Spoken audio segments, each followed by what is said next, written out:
kan director itu kita nak ditonton supaya kan director dia ni kalau main pemain kita tim personel kan director itu kan secretary itu luar tak kena thapa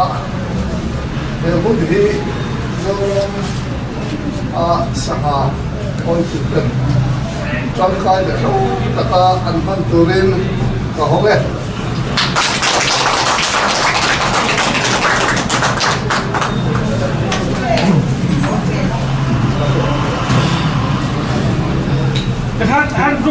grup foto kan itu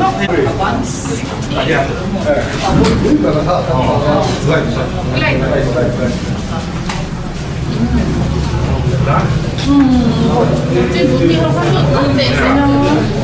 media hall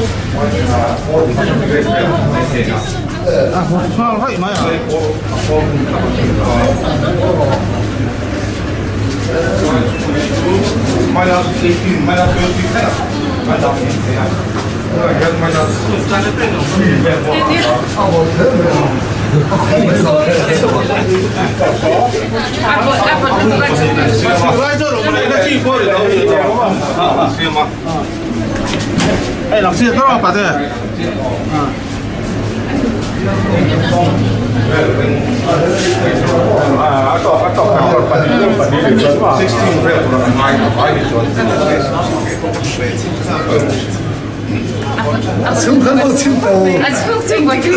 我们的一个计划里头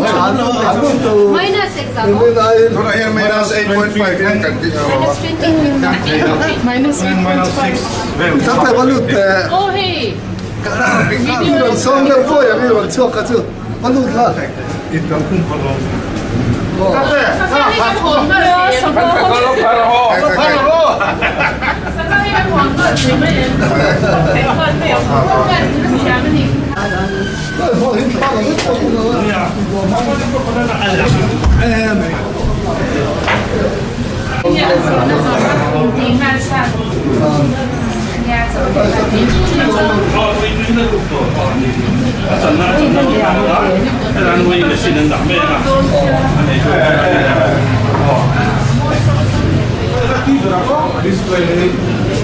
cái điểm chân về đây in chụp cái lô này mà nó cái quản lý display chơi rồi chơi này lắm thì khai lần doan khai mình oh hết đi lời rồi nha cái connection đi đã đâu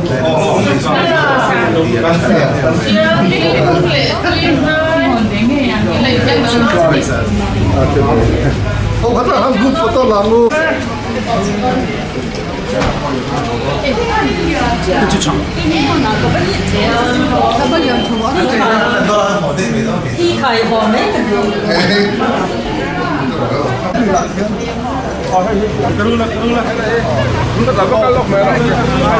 nè số tiền này hắn số tài được hắn đã được lại rồi cái lỗ rồi đó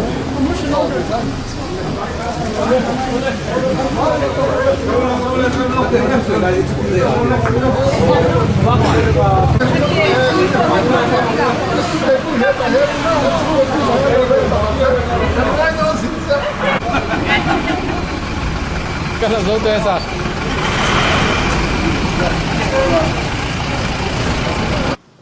Tunga welcome address ni Turin Conservatory Engineer la Rothang Iloswa Mangu.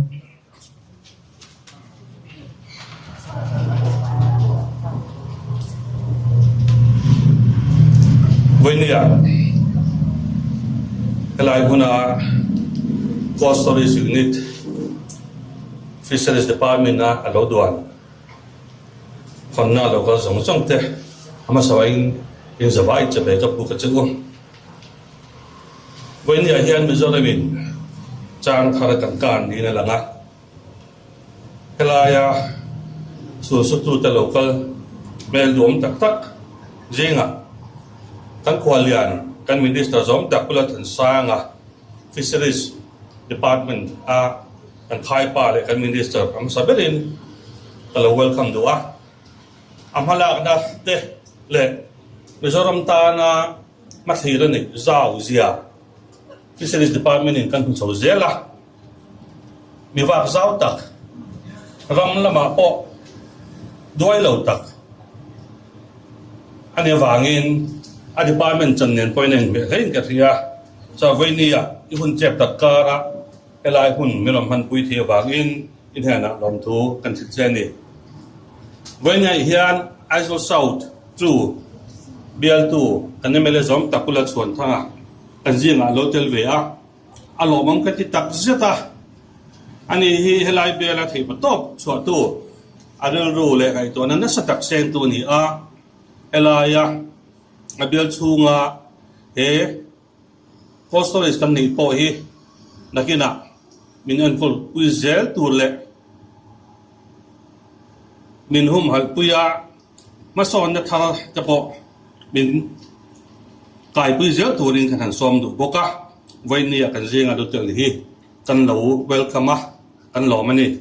ten voinia hian hei kan cooperator dom tak to si mal som tuangi wat som le pakwa roi tu lotel thaya kan lom khop maya cooperator te pai mo zia kan tha chho zela ram tan le veng tan le an tho na kong sang sang a zau ta ka tho na do sang na kan hanin voina meron tel pu hi kan lom bokani pularin moya pulikon ko council chairman voinia American huwa kan lom khop mai tin a tho pui ten aron troi om boka kan lo lom chuwa dakina helai hi akula tai amin boy pui tu te man tak takani so huna po min lo en kol pui tu te ni wangin apula changa honni changa ron tel thei kan lom tak setani department ta a tho pui te chanjin bumi te le kan sombi te voinia in za vain kan lo lom bok chu ni sanga khoi kan ti sanga vul kan ti he kum sang legal ta khan China rama te Egypt kan ti ai gupta rama te Southeast Asia te ron chan chawa chu minu chuan rom ho win ron zui ve le medieval European kan ti ho le Japanese howin aron to om cho ve le ta na sa ta ka be cho ni nuin tu na scientific ta kan kal pu cho pu hi chu kum som sari borvel ale de chau maya chu ti lai chuan food sector chuan fisheries hi athang chakbel ani to ni mi zong zong in ei thelo nei mang lo kan ei ni wangin a hlu tak zetani mizoram ba po hian sang ka support som sari bel chang khan na sa takin kan kal chho ni na langa sarkar program noya kan ha thok tu te le sanga khoi tu te thanem ngai na sa takin alo thang chowa tu na chuan ano te siam na te ai tha pun theina chu chang changa te na sa takin sarkar le fish farmer te chang howin ma son chho zela heng kan kai thona po hian kan ministerina min kai thuai na te min fin suana te wangin kan thang chho zwek zena ni ti kan soi du bokani cold storage hi apoi mo le mai atel lo chuan bo bang oma atroya achithina fish farmer ten andu kan puthi thin lo kum zabi enga mo zakal ta tang hanan an chan ve amaro chu longa te mangin tle maro puitin tawn huwa chuan kum sang kan le zabia ta chang khan cold storage si longa mangin aron improvise chowa mechanical refrigeration kan ti tu na khol manga electric man kan ti tak phi chu kum sang le zare le somsari le paru ka chang khan aron chan chau chau khan ni heta chang hian fisheries sim po hi nesa takin alo thang chho ta ni Mizoram future hi ayang he mai an fish farmer ten changa department in thipato chu in kan how tu ta kai chuina zara ma kan son chu zel tu ra kan nga ya mi zong zong ta na thar se na tu le ei thei lo kan ti zinga po tel mang lo ani ti kha kan soi du bok ani hey Bible po ka kan huwa iso se ti ta po ka sangaman tu te khan ni reng maya me sing man tu wa khan anin tan chok khan ni Galilee te khatia nga sangaman thina dia wangin kan muna po hian ปะเทียนที่เสียมซองเสียงตุยมีแต่พอฮีหุ่มหันอะไรนี่ไอตัวเราเป็นไปกันนี่รัวหุ่มหันอะไรนี่ติค่ะกันบ่แม่จุดที่ไล่การะจนเก็บปนมักกะติเช่นปักขัดจุเลเวลการสมุนสมปักขัดจานกว่าคานพอเล็บในที่เลย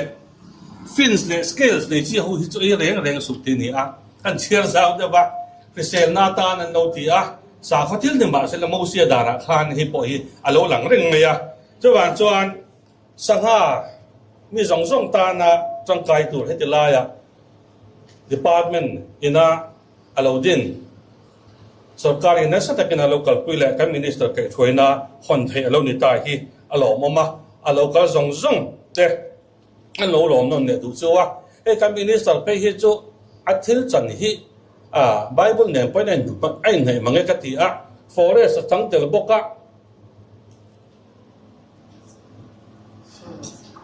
ส่วนละจังเตลบกส่วนสลิกัลจะละจังเตลบกวิ่งเนี่ยนะอินไหนเฟกันเนี่ยforest เพย์จวนบนขบปกติตุยลำปังกับบ่อยปุยไลน์ forest เนี่ยนะบ่อยปุยกับเราเทแล้ววันนี้มีสิ่งสิ่งมีมัสบิดค่ะ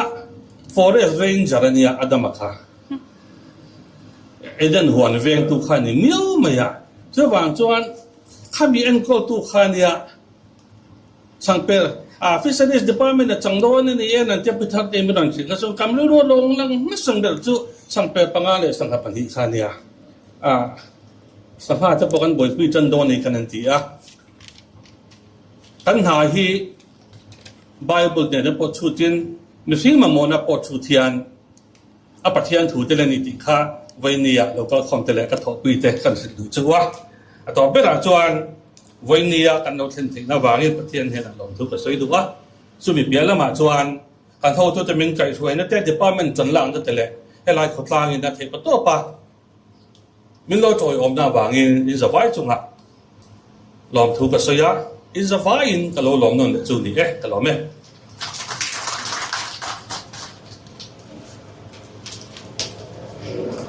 Tuna at Swan Report Petorin Fisheries Department Director Pilal Clay Puilo Somangun.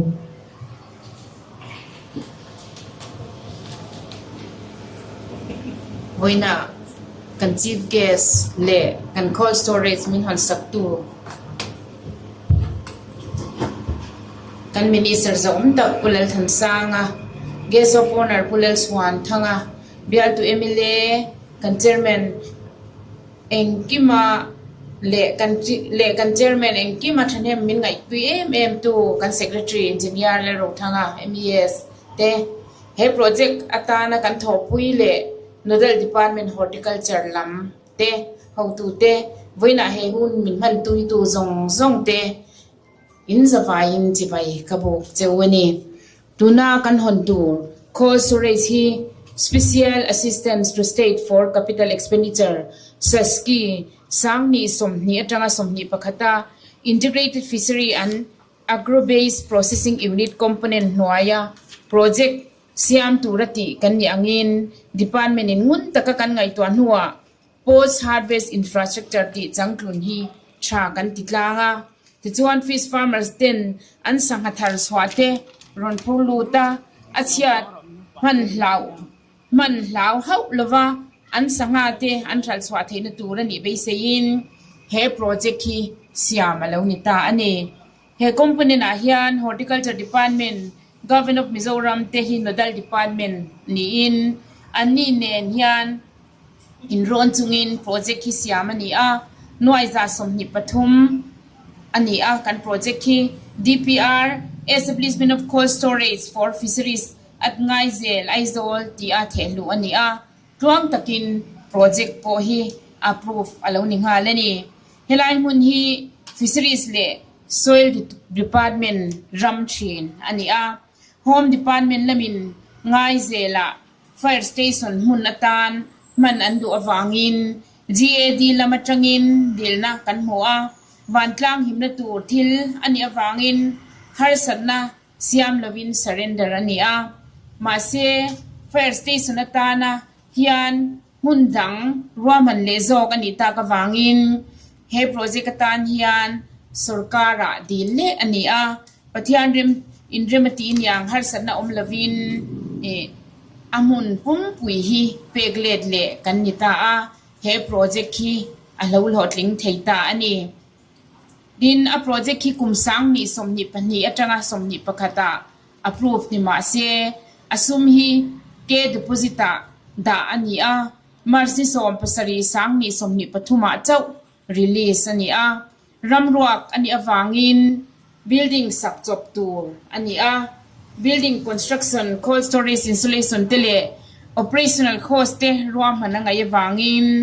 financial outlay po hitiang hian siam ani building sakna hi cheng noi somsari ani a installation of cold storage in cheng noi som thum pali le sing kwa le sang ni le zanni ani a operational cost hi cheng noi som panga le sang riat ani a administrative cost hi cheng noi thum ani a avain cheng noi za som hi pathum ani building sakta hi ni som ni paruk jun sang ni som ni pathum a tran ani a cold storage siam nana building saktur ani na chungin departmental work ani awang hin department in changkai zoka kan man theinan a building hi chong thuma sak ani a scheme dang poisa tangin ice plan le sangazorna fees kios kan la dabil thei kan be sei ani chuwangin het estimate hi chuan a building sak pum na ngor min dai chawa building sak zo ni ma se man thei tu chuan electric connection te water storage te lungaya operational ani theinan operational cost asum kan lo da tele administrative cost te hi kan mangtang kai le ani tin hengai zel helai ngai zel pe hi man lai changin residential area angai ani lo awangin water distribution cluster te alo nai lova latta katanga pu angaya sumpo hi kan seng nem le ani building sakzo ani nuwa cost raise installation tur hian ni som pani thasari sang ni som ni pali a invitation for expression of interest EOI ti chwa ani a farm parukatangin EOI channa mu ani a DPAB meeting in cold storage installation tur hian agrico innovation dor puiveng thar athlang ta ani cold room hi chamber panesiam ani a apani belkhom capacity hi ton som paruk ani a karen hi 3 phase angai ani tin kong ana hian atiran wa man tello sangador tur ruam man bel ani a thiang lim jok le fel fai zoka sangazor ani theinan midangte enton tur ani thei kan be sei ani tin I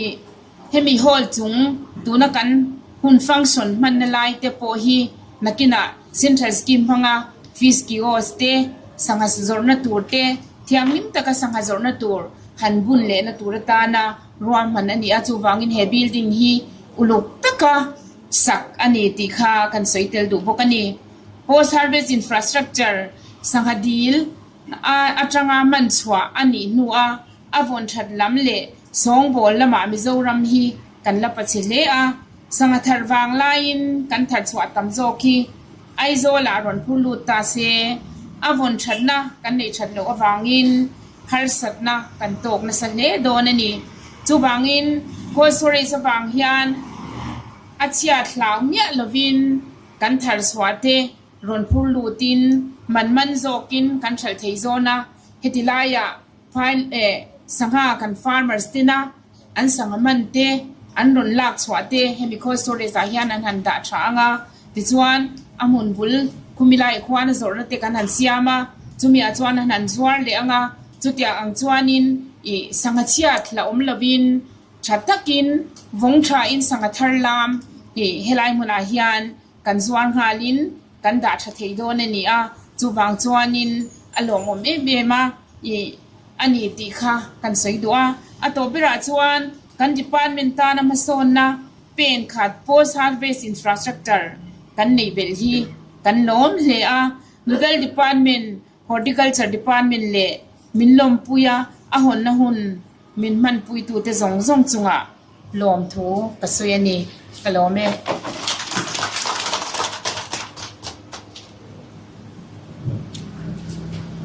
Tuna chuan kan guest of honor Aizawl South 2 bial tu MLA Bulal Chuan thanga thu soi turin ilo somang un.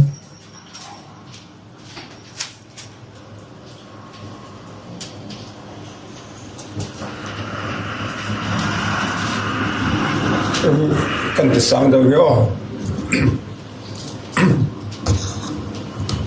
Hey, po chairman, engineer Lalro thanga MES kan chief guest kan minister zon tak fishery minister Bulal Thansanga corporator Dr. Simal Somtwangi Kulikon local council chairman te le local council member te le fishery director te le staff te le tuna local com zong song te in the buying chi bai kan buk chawa với na hianin thu ka soi don ti kha ka lo se vak lo wa ka lo in bo sai vak lo ba am era so ti han som ta ka chuan clay ma zong chu han soi la hey ka bial chunga til thar thadeu mai con storage kan han dei phi kalom hle mai ya con storage poi mo sia hi kan chiang lo bang ti ka lau thi na kan kut na thok tu te sanga chin bul konga mo ber tu hei hi de tat mai ne chu tiang bok chuan cái tiếng hi uar tur ka tia horticulture te po hianin an nei le hi sai ranga nei te khona nia khopui chunga te hian han nei sela tangkai le sual tur ania helai mun hi ka bial chung kulikon ngai zel an tia mi china soita kang khan helai hi mun pai mo tak mai ania tram sa ti khan ka soi thina helai bial helai ngai zel hi sei that thi atul katia atro thina union pa demand kan soi piang hian in thiar na thadeu te meron sop sak ve ula sanitation na ma te po sweeper te po ron duty ve tir ve thin te u tin kalong en thina amero su omzia kha anei vak lo ani amero chu hei tu na pul kan han tran chho ania cost oris te kan han dei chuan lai hi mun poi mo ta ka ron thar chho don lim ka fia tin nakin lo ka po song laya bus terminal te po so dem chang dang te kan langai tu anga so the post market munatan hian kan eat me thina sabiala chuan kulikon hi pason na rabi alan na tur pai mo tak ani awangin kulikon hi kangai pai mo thina kan au chua pi zela ai tu na chuan kulikon na chuan hospital po kan nei don ta Nona hian ten dan suat kan me ka kulikon hospital te ka han neanga ta khuan khum za om theina general bed khum som nga le mental bed som nga khum za om theina to na hian ma kan han la chowa plotting so zela ala mom khop me ya kan so khat tak ulang du ama so khat hian kan bia la he infrastructure tam takตัวไหนเช่นมินบุญสักเมกะช่วงสองช่องตัวไหนชวนกันซื้อดีหรือบ้างกันบานเนี่ยกันรวมครบไหมยังเห็นไรเฮียนี่ให้กันตกกองสิลเชื่อมันแหละเมมเบอร์เต็มเราออกมาอันนี้ที่มีแต่มารุ่มรูดไหมอันเนี้ยพดลังมาไอตู้ดิตักเตอันเนี้ยแห่งกัน เซ็ตที่ไปหมดตักขี้ทัดตะกา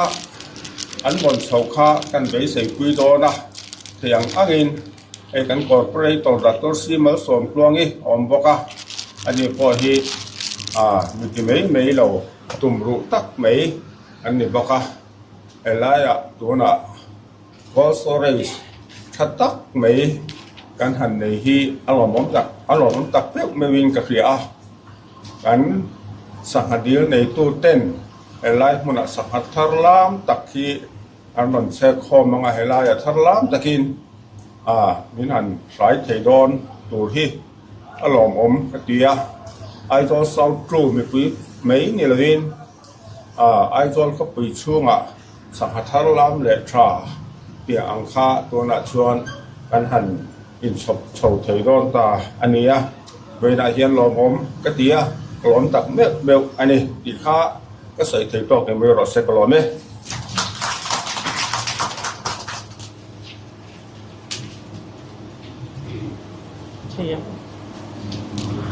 ตัวนั้นส่วนทุกส่วนกันง่ายทะเลงกันขวาเลียนกันมินิสเตอร์สมตักปูลทันสังโลโซมังอู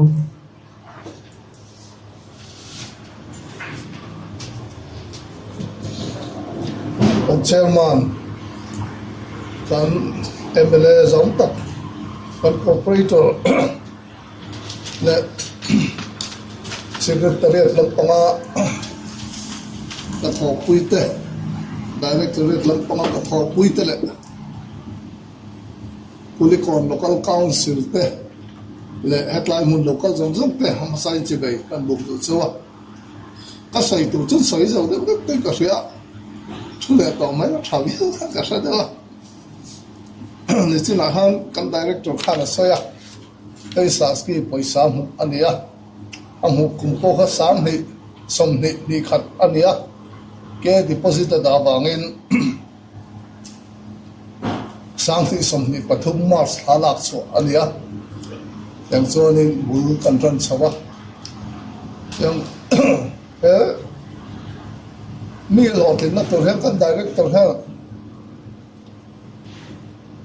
เรื่องรู้เสียงก็สักเลยก็เสียคงเสียงสังไงตัวน่ะเสียงยังรันปุยกลิ่นหินก็เสียไอ้ถ้าทำไม่เห็นเป็นสันโดนบางเงินเป็นสันมาเห็นกันปุยที่ล้มติกันแล้วเขาปะมาเสพเทียนินอันนี้กุดโชคอันนี้นะรอนตีเล่นนะตุรตามเตียนเฮียนินนี่รอนปุยกลิ่นสักนี่รอนปุยกลิ่นสักตาฮีอารมณ์ใช่ก็เสียไอ้แค่นี้ Fishery Department เฮตลาดเนี่ยนี่พุ่งตะกันเลยCSS สุดท้ายให้ปล่อยสายให้ PMMS ไว้กันเดียจุดเด่นเท่ากันเลยจะสกีมจู่ตอกเลยโลกสังนี่สมนิปังกุบินาให้จวนขัดยังอังสังดีลจันปุยน่ะเสียมนั่งจีตะขาอันอมละวะสังนี่เลยสมนิปังก็จังให้จวน PMMS ไว้จู่ให้เราก็ตัวรักกันหันไปเสียสมัยจวนนี้บ้านนี้Gauhatia Notice Fishery Minister Hole Union Minister Pathumte meeting kan naya chumian soi chu a input hi kan soi na sa ma se output production hi atlema chuwang san production ti tamnan hian tran ilak ngai ni an tia lelama chun kan production han tam tur bo hianin hetiang ang mun pui mo ko service mun te kan nei lo wang hian kan sangha khoi tu te hian a ol sam danin yang khanin antiral mai maya chong chu kal thin dan ani wangin tuna chuanin hetilaya man zok le sangha risel a risel no tak tak sangha risel kan ti rol hian pon lam sangha kan ei na sa state danga phaijon formalin atam do to wangin tin an peidam mai nuai thri te nia chu tiang ang chuan sangha risel la tak tak hi kan mu phalo deuh ni hen langa he ko su resian in chu mi tur chu min mu phak tir don ni na riata a chan chu tu na hian ale lam a khuanin khumi da that na khu ton riat ve ne ton som paruk ve la ni do na sanga ton som paruk chu tam ve tham dok tu ra ni a chu tiang tur chuanin tu na hetilai han pe fel ni hi lom oma chu bang chu sanga khoi tu te sanga dir siam tu te tan chuan hei hi voini kan program a hi mel lung poimo tak chin chia tlak tak ani don ania chumi rol chuanin he hun hi Sing Khan kan secretary Khan aron sei deuh zo to a en kol pui kan ngai don tia kha tin chu mai ba ka chuan department hen kan en kol zo ngam ti te poi la ngai to angaya kan na outsource mai the ni chung te po chu voina hen kan hriat tel angaya ke manin kan en kol loba kan outsource te ni chuan chu tiang te po chuan kan tran ho deuh alangai do na chu ma chu voin ni tanga kai po cha angai tran don te hakan soi do a tin sahadil nei hi voin ni database in kalpui kan tuma ei department le secretariat lam hi an thok ri ba ema kan fish farmer te hianin sanga an nei dan le sanga an thar dana kan han ena voin te kan pe agriculture kan tia bu munan han chi chuan tharuk thasari vel tu ya oma khami chung khan kut pha chen molek te lo ni theya chu wang chan tu na chuanin khatiang khapan zir chiang anga mun tinami he spot verification kan district officer ten an han tianga chumia chuanin hetilaya tui kho hi ruwa sulaya tuitling ania thasari tharia kumtuanin ani lo deuh te polo om theya chungam kumtuana om theina tura tan te a rom han na te kan siamanga khamia atuitlin thei chunga sangha kha gram za sari tang kezi khatal ani theidan tu te chu tiang chon tu na hen rom han na kan siam chon ani khami ni khachuanin kan fish farmer te hianin enge an sangha khoya an thaha na kha an seng ve thei to don ania tin acho a hianin kan tran le ngai kan tia tuna po kan han tram chho bia ba kan sang khoi tu te hi an re thei dewa acho leina na pot lo ba nga an sangha ani tu nang ni lo hi tama chung te chu tu sarkar thara hian hen holding atanga kalpui te kan tuma tuna po chief minister special package kan han ti chho chana heng te hian na sa takina tran puyanga ten ton ka sarkar thar hian he department he min du sak lai ka ria notice NEC project pathum Prauti run peturin chief minister on tira chumia chon neng puisi fish farm hi miron thang boka phuleng pui fish farm a khwan tuna chuanin farmer se training na an ria na tu le chi sang sanga India ramatanga mun sang sanga tanga scientist local te poina training and pek theina mun tu tuna khwan anda tran ani to ani yang chuanin khu mun kananti zo phei chuan he mun te chu alu tu dona tin hetilaya mun fal deuh bani ma sela tu lai khobela in kalpo na te lo thatwa yang chuanin ol sam zo ki tilai po alo to thei zelanga yang chuan mason na tur tak tak hi tu na kan han chop chou ve zela heng kan ma chop te ti puitling tur hianin tran kan lak tlan anga ya keimani department ang mai chuan kan ho tin don lova chu bang chuan kan media tele etiang lama tuimi te ne na ti tak zeta kan tran ho kan tho ho angai ani a tin mizo mi pui hian sanga dil nei te sanga khoi hi kan lo war mai ti ta mu chua ka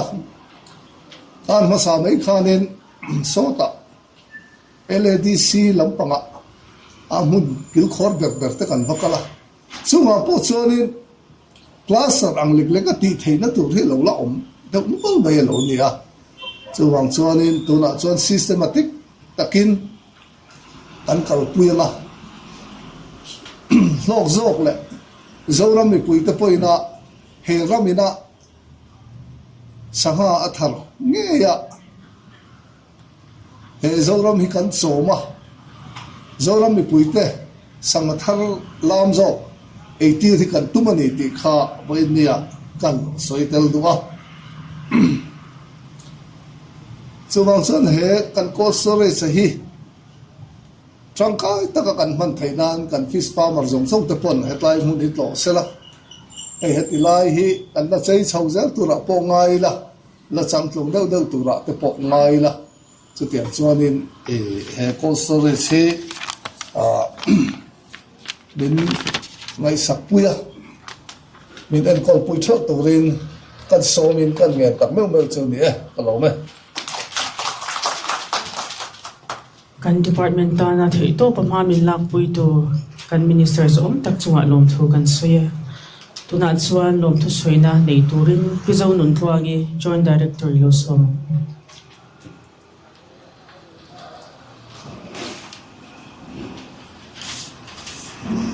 pu chairman le kan khwalian kan minister za om tak pulal than sanga tin kan khwal za om pulal chwan thang MLA Aizol South to bial tu za om tak te corporator te le kan director le ho tu dang te local council member te vo inni kan hun ngai poi mo min ron man pui tu zong zong te in zawai in chi bai ka buk ve ka cheu he hun min shwai khen tu pathian ne na ma sabirin